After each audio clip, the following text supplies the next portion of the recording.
जमीन से लेके आकाश में आप लोग उड़ावेला, ये आप लोगन के दुलार है, प्यार है। केहू का केहू बात सुने का तैयार नहीं थे, लेकिन ये जमाने में आप लोगन खड़ा करा के बात सुना तड़ा, ऐसे बड़ा इनाम कुछ ना होला दुनिया में। ऐसे बड़ा इनाम हम एक गरीब के लड़का हैं। वास्तव कहते हैं जिंदगी की कहानी, मैट्रिक तक परिवार वालों के खर्चा से पढ़ा गरीबी में, लेकिन आप लोगों के पैसा से मैंने इंटर किया, बीए किया, एलएलबी तक किया, आप लोगों के पैसा से। बिरहा गाते हुए आप लोगों ने जो पैसा देता था मैं पढ़ता रहा, वो दिन मैं कैसे भूलूंगा। खैर छोड़िए अभी ये सब बात, हम लोग लाइन पर आए। सब भैया लोगन के बहुत बहुत प्रणाम बा, मालिक सुखी रखे, आशीर्वाद में शांति देंगे। कलन की बहने से कुमार मूर कहिया परल बा,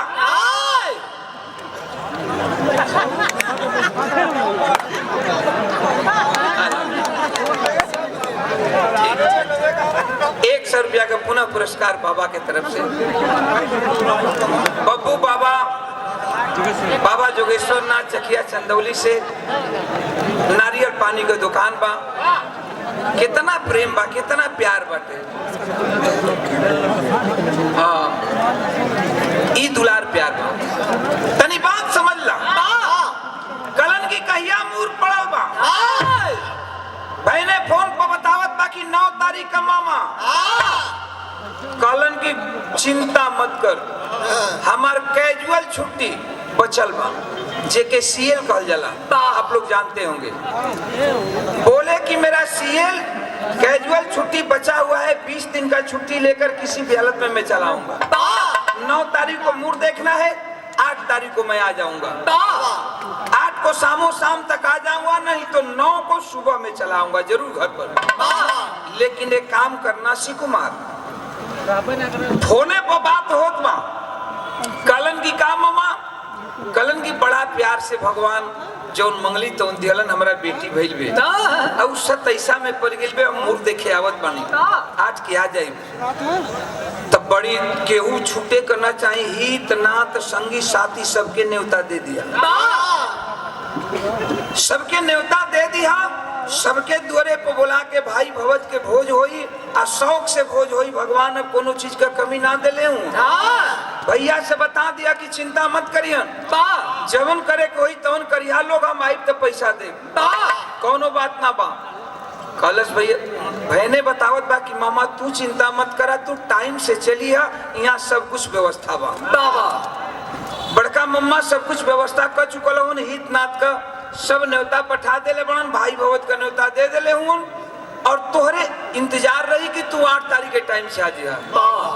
कलन फोने पर बात होत हो, कलन रामनाथ के एसी कुमार एगो काम करिए, और कलन की अब का मम्मा अतई कुल तो ठीक है बा, भोज भात होके बे करी, हित नाथ जुटले रही हैं दुआरे। रतिया में कुछ मनसायन कर दी। कलश की मनसायन, कलन की हाँ रे गौ नहीं, गीत गाना का प्रोग्राम कुछ रख दिए। कलश की मामा कैसन गीत गाना का, तो कलन के अहिर के द्वार पर बिरहे निकल गेला। बिरहे रख दिया। फोने पर पूछा था शिव कुमार की मामा केकर बिरहा हुई। कलन की देख वो हमनिए के जिला का बलिए का परशुराम यादव हूँ, एगो उनके कह लिया, एगो बिहार वाला उन पर कसवा के कर लिया।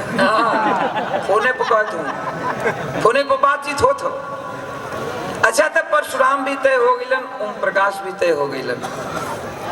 डेट फिक्स हो गई, 9 तारीख का आना हो, मूड देखना हो। इतने में होखल का बाबू घटना घट जाती है। देखिए कुदरत की देन, क्या घटना घटती है उस इंसान के साथ।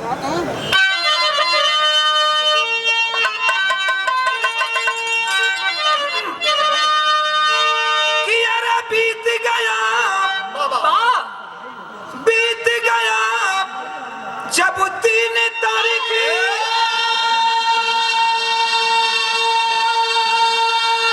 ये बाबू बीत गया, जब 3 तारीख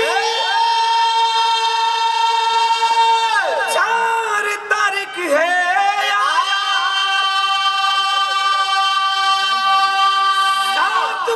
सुबह में जाके उग्रवादियों से टकराया।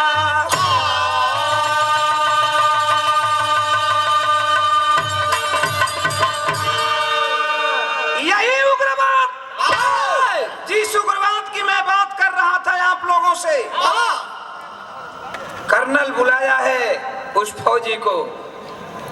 शाम को पार्टी हुई है, 2 दिन पहले पार्टी चली थी, अपने सब कुछ पार्टी में वो खिलाया था, सबको पता था यूनिट के लोगों को कि रामनाथ की बेटी हुई है, बेटी का पार्टी दिया है।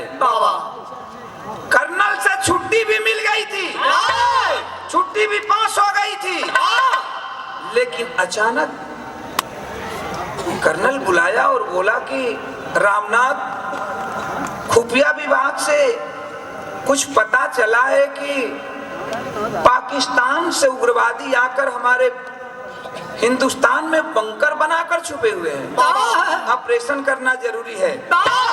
तुम सुबह में अपनी बटालियन को लेकर निकल जाओ। सलूट मार करके वो जवान जवाब दिया कि साहब आप ही ने तो मेरा छुट्टी पास किया है, 7 तारीख को मैं यहाँ से चला जाऊंगा, 8 तारीख को शाम तक हमें घर पहुंचना है, नहीं तो 9 को सुबह तक साहब जाना है, मेरी बेटी हुई है और उस बेटी का मुंह देखना है। कर्नल बोला कि हाँ यार, तुम्हें तो छुट्टी भी पास हो गई है, लेकिन तुरंत संभल कर कर्नल बोला कि देखो एक काम करो रामनाथ, अपनी बटालियन लेकर तुम इस रात को कुछ कर जाओ, और 7 को तुम्हारी छुट्टी है, 5 तारीख को तुम्हें वापस मैं बुला लूंगा, तुम चले आना, मैं दूसरी बटालियन भेज दूंगा। जवानी की जोश थी, देश के लिए जज्बा था। क्या है पूछना क्या था, रामनाथ अपनी बटालियन को लेकर चल दिया, पहुंच गया। 3 तारीख को रात में पहुंचा है, 6 बजे व्हिसिल फूंक दिया, कारगिल के मैदान में, कारगिल की पहाड़ियों में फूंक करके बोला कि ऑपरेशन चालू। बटालियन को लेकर 4 बजे 4 तारीख को सुबह में चल पड़ा।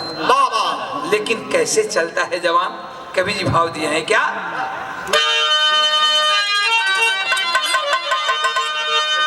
अरे मकरंद बिहू के, अब मकरंद बिहू के अंदर सो गया, दिनकर यस्त हुआ मुंह जलत किया है,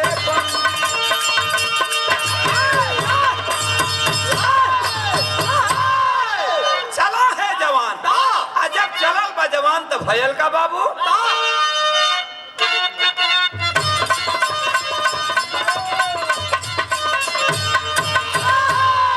यारे गरजल बाजावा नवा बागी,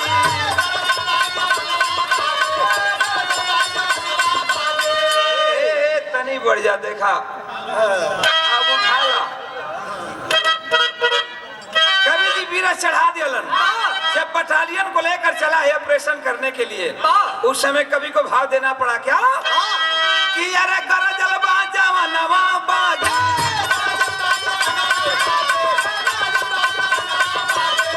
बलिया के सनवा, अरे बलिया के सनवा बागी, अरे कैसे के डूबी ना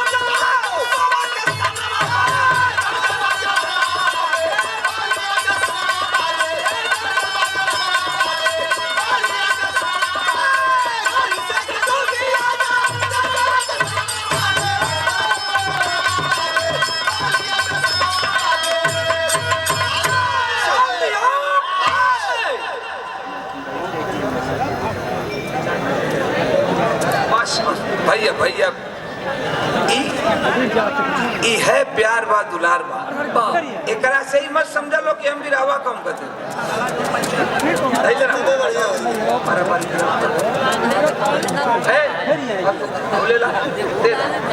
सबके लिख लेना।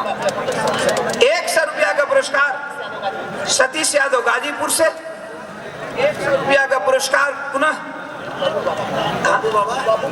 बब्बू बाबा, बाबा जोगेश्वर नाथ, भैया भैया भैया भैया भैया सबसे बड़का हथियार भाई है।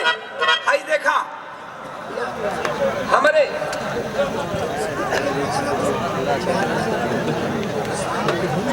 अच्छा एक सूचना है, 500 रुपया पुरस्कार दे करके समाजवादी पार्टी मीरा भयंदर और उमेश यादव ना, और एक सूचना है 4 तारीख को माननीय अखिलेश यादव जी, उत्तर प्रदेश के भूतपूर्व मुख्यमंत्री अखिलेश यादव जी शाइन में आ रहे हैं। आप लोग ज्यादा से ज्यादा जा करके और अखिलेश भैया का मान सम्मान बढ़ाइएगा, क्योंकि आने वाला दिन होगा अखिलेश का। चला गया जोगी राज, आएगा अखिलेश राज, और उत्तर प्रदेश के लोग तब करेंगे राज। तनी बात तब हमार सुनला, यहाँ से बात का कहानी हमार शुरुआत हो कहानी मोड़ ले रही है। चला है जवान अपनी बटालियन को लेकर, जब बटालियन को लेकर चला है तो अपना नौजवानों को उत्साह भर रहा है कि आगे बढ़ो आगे बढ़ो। तब तक एक बात याद आ गई। कौन बात याद आ गई बटे?